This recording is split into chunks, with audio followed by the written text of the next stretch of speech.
This year, the United Kingdom will host the 26th UN Climate Conference of Parties in Glasgow. The impacts of climate change will affect the social, economic, and environmental pillars of our society.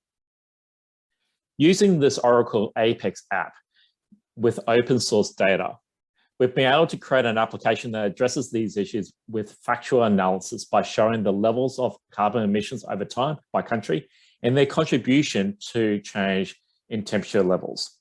So let's have a look at the application. Scanning this QR code, you can get to the URL directly. We have a username and password that anyone wants to access this information in a read-only mode. By accessing the site, you can see the actual data sets that we've used from Climate Change Knowledge Portal and also the World Bank. The first piece of analysis is looking at the global map, where we can actually by default look at what's happened, the latest data that we have, which is based upon the data in 2018.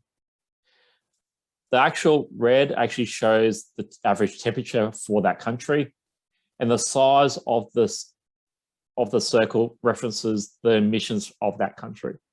So as an example, if we look here, we can then see further, we can drill down.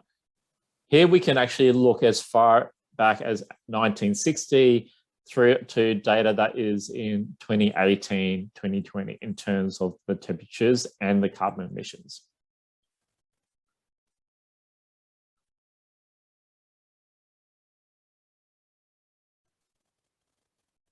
By going over to the country report tab, we can start looking at countries by countries and looking at the temperatures and then the emissions side by side.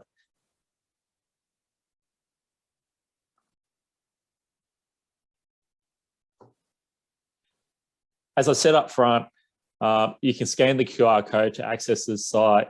It's got read-only details and it's publicly available.